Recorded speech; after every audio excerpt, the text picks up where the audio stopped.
Hi, this is Brad Straley with Jacksonville for Life. Today we have Matt Lamb, Communications Director with Students for Life. Matt, thanks for joining us.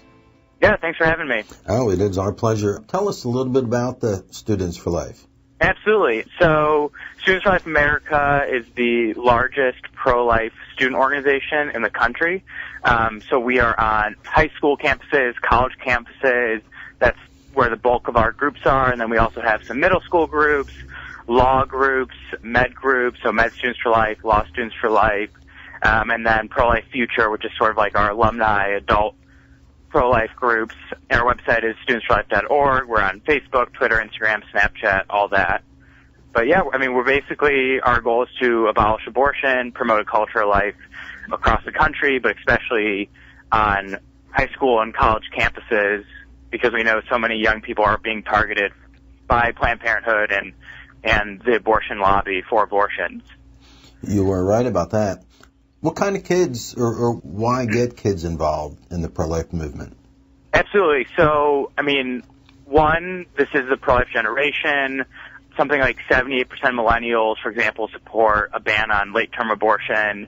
But also, as I mentioned, high school and college campuses are so important for ending abortion because so many times it is that 17, 18-year-old, 20-year-old girl, woman who finds herself facing an unplanned pregnancy. So if we can be there and offer help to the father child to support families, it's so important. We've done some research. There's other research out there. I'm sure you all know this from your work as a pro-life group, that one of the most important factors in whether or not a woman chooses an abortion is, did she feel like someone was there that offered to help her find resources to support her. So if we in some way can help with that, even if it's just, hey, we'll help you find diapers, or, we're trying to change the school so that it will have daycare so you can be a student and be a mother, it's so vital to ending abortion. You're right, because it's so different now with all the different media outlets that we have in the pro-life movement can say, back in the 60s and 70s, we didn't have that. So if a young mother became pregnant, needed help, where was she going to go, especially if she was getting peer pressure from her parents or family members or boyfriend to have the abortion. That is a great service you guys are providing. Yeah, absolutely. We actually have a specific initiative called the Pregnant on Campus Initiative. You can go to pregnantoncampus.org, and that's all our resources specifically for if you are pregnant and parenting student. So that includes like your rights to reschedule an exam, to Skype into a class, as well as different places you can get social services, resources to help you. Great. Why did you get involved, or how did you get involved, Matt? Yeah, absolutely. So when I was in college, I was in Students for Life group. I went to Loyola University Chicago, and I've been doing different on-campus activism. I worked for other political-type student groups before this, and, just realizing the importance of this issue, it was a great opportunity to get involved and combine my, passion for protecting the preborn. As director of comms, I do obviously a lot of media, which I really like, and journalism and the press. So I started with Students for Life about a year ago. Really happy I came here, and it's great to be able to feel like you're making a difference in people's lives. Mm-hmm. You sure are. Are you guys run by students? I mean, you're called Students for Life, so. No, we have full-time staff. We have a couple people who are part-time students, and then we have full-time staff about 30 to 40. A lot of our people, though, were leaders of their pro-life groups in college, especially a lot of our regional coordinators. So those are the people who are on the ground, organizing students, starting groups. A lot of them were former leaders of ours, and then they wanted to continue that passion after college, and obviously we're happy to have them on board. Yep, they've already been trained, right? Yeah, absolutely. And if they didn't do Students for Life, they were in other young conservative groups or Catholic groups, Christian groups, so they know campus activism, which obviously benefits everyone because they're well-trained, and then we can help more people. Mm-hmm. Now, are you a faith-based organization, Matt? No, so we're actually officially secular. Obviously, a lot of our staff and our students are Christian or Catholic, but we also have plenty of people who are other religions, or they're atheist, or they're agnostic. But the great thing is we're all able to unite around abolishing abortion. We give our groups a lot of flexibility. Some groups like to do praying outside abortion facilities, 40 Days for Life, and that's great. Some groups prefer to do more of the on-campus activism. Some groups do both, and that's certainly fine. And I think that's great, is that we are officially secular, but our groups do have the flexibility to, if they want to be more religious in nature, that's certainly fine. Yeah, and I always found that was a nice aspect of the pro-life movement, the fact that there are so many different aspects that someone can serve in. You don't have to serve in all of them. You can serve in what you prefer, and all of it is a blessing to the mother and the baby. How do you recruit students? Sure. So we have a great digital game, Facebook, Twitter, Instagram, like I said. But then a lot of our recruits come from being on college and high school campuses. So, just setting up like a table with our information, maybe a display. So we'll do like polling, like when do you think human rights begin? Or we've done before, simple, like you have two bowls, like should Planned Parenthood get taxpayer dollars? And you should just do it with like monopoly money. So we try to do really engaging ways that bring students in and then have those face-to-face conversations that might just be 30 seconds to a minute, but we can use that just to get someone interested in the issue of abortion. So that's a lot. Our student groups do it. We also go to like Christian music festivals. We're going to probably at least 15 or 20 this summer and into the fall. But really just kind of boots on the ground. If you have a background in politics, I'm sure you understand the benefit of just being where people are, getting in front of them, talking to them, and at least getting information into their hands, hopefully getting an email and phone number so you can follow up, and then, ideally converting them into a full-time, a passionate pro-life activist. Now, how difficult is it that you do all this work and, you're making the effort, you're going out there, you're educating the students, and you get some that join, and 1, 2, or 3 years later, they're gone? Sure. So, obviously with any student group, that's going to be one of the problems. We do feel pretty confident. So we have our Pro-Life Future, which is kind of our like adult group, but then also we know that across the country we have plenty of Students for Life leaders who are maybe they're not full-time working the pro-life movement, but they volunteer some time on the weekend and they work at a pregnancy resource center, or they will go and, pray outside Planned Parenthood, or they'll donate money to Students for Life or other pro-life groups. So we do feel pretty confident that even if people, not everyone's going to work full-time in the pro-life movement, but if you're a leader of ours and then you go to work at, a bank, or you go to work for, it doesn't matter. You go to work somewhere, but you're still bringing those pro-life views, and you can talk to other people about those views and get them involved and get them to donate or get them to support the pro-life cause. That's just as important as having full-time pro-life activists. That it is. We're speaking today with Matt Lamb with Students for Life. Matt, how many chapters do you think you guys have? So we have over 1,200 groups. Like I said, it's mostly college and high school with some middle school groups, med, law, and pro-life future mixed in. That is great. How are the messages different? The middle school's one age, and we're talking about a senior in college. How is it? How do you frame it for that age group or different age groups?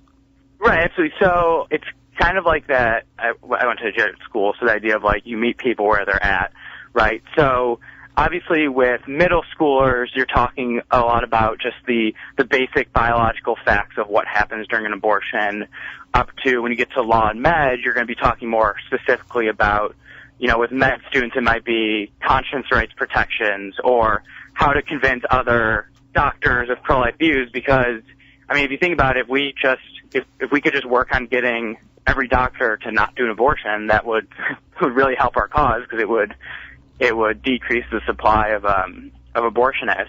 And with the law, it might be, what pro-life laws are in place, what are the rights of people to protest outside an abortion facility. With high school and college, that's obviously we focus more on activism. I mean, our students are busy, they're involved in tons of things, but they're more likely to be able to do activism than, a med student who's doing their clinicals. So everyone kind of plays their important role, everyone plays an important part, and we just try to tailor something to what fits best for their situation. That sounds like a plan that is working. We're speaking with Matt Lamb, Students for Life. We're going to take a quick break. Don't go anywhere. We're going to ask Matt to share some success stories and some challenges that the First Amendment rights have been forgotten about at some of our college campuses. Don't go anywhere. We will be right back.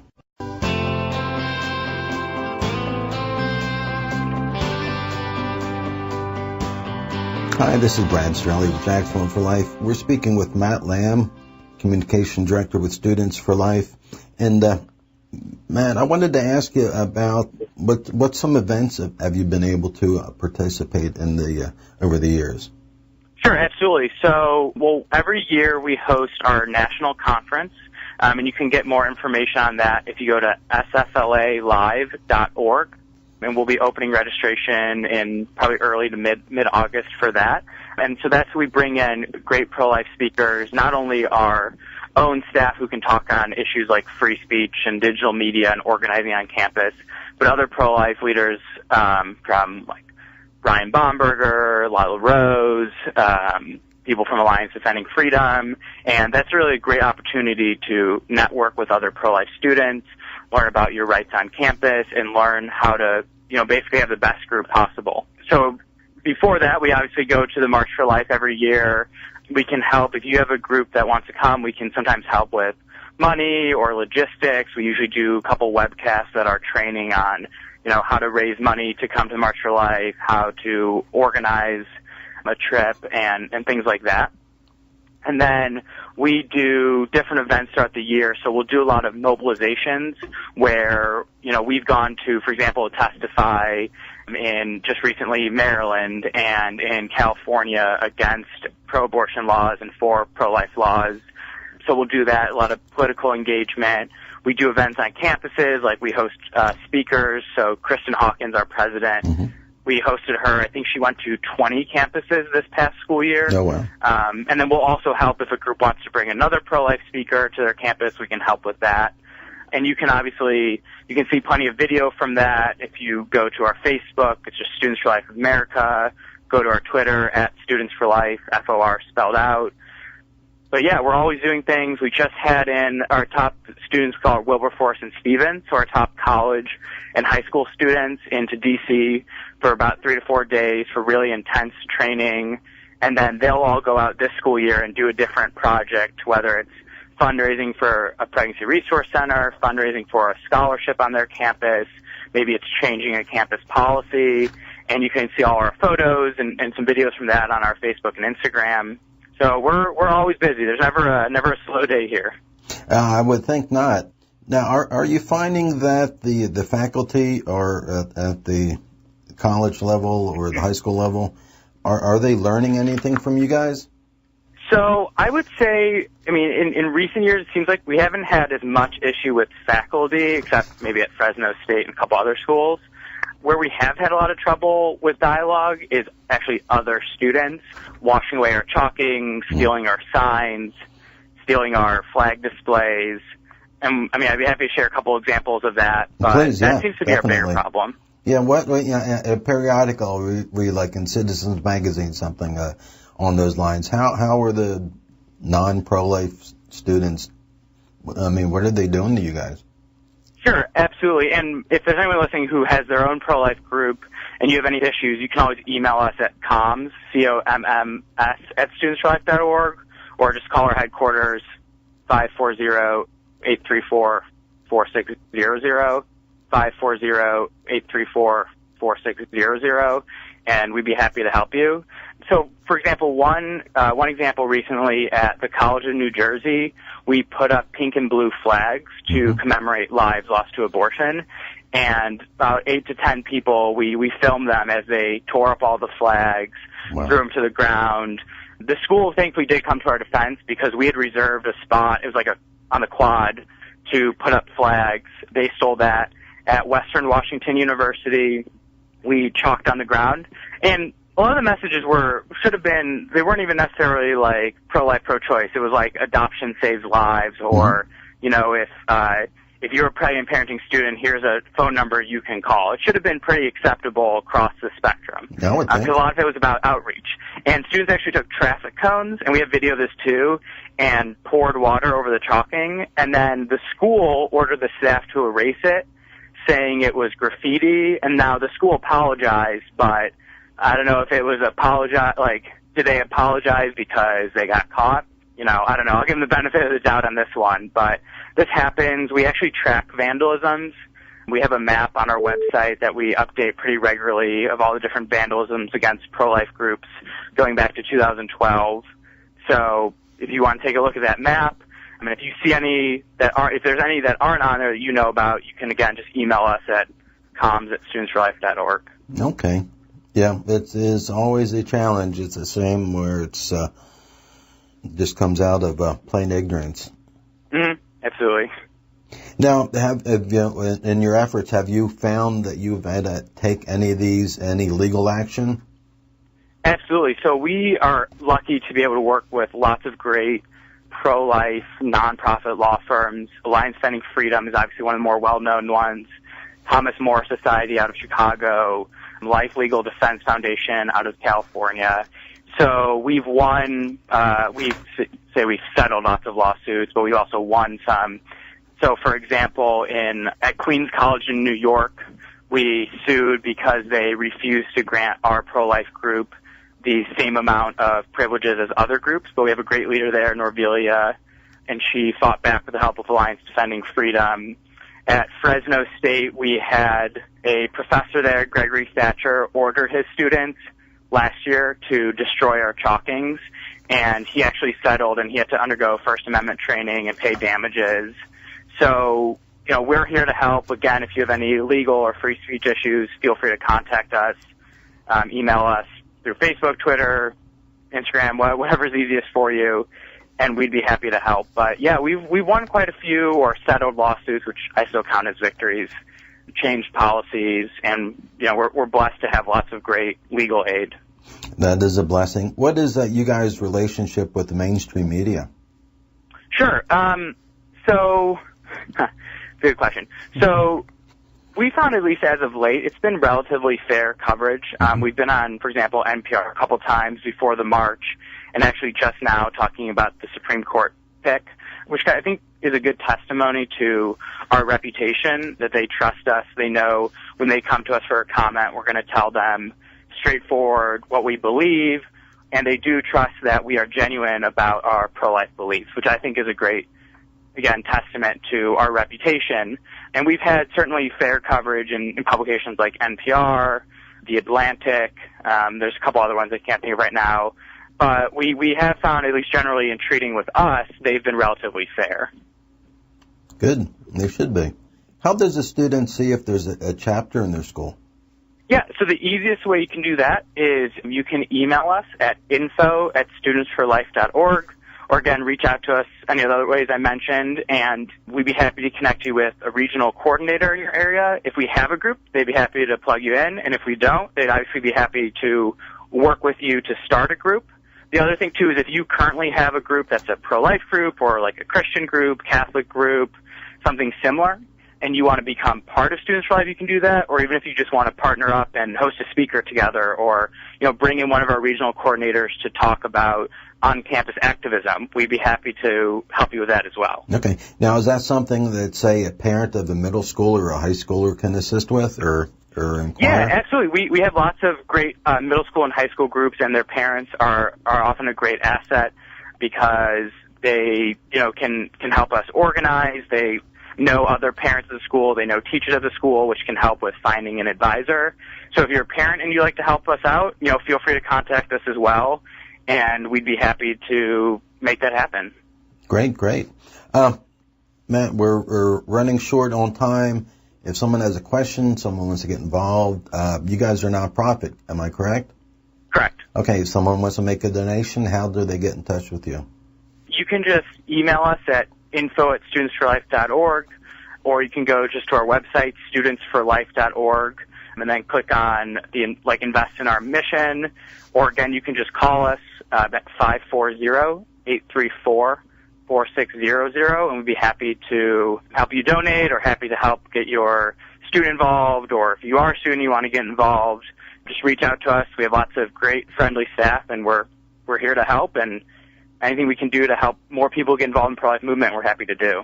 Well, we appreciate it. I was reading a Pew Research study in 2016 showed that 61% of students were pro-abortion. Have you seen hearts changed in the last couple of years?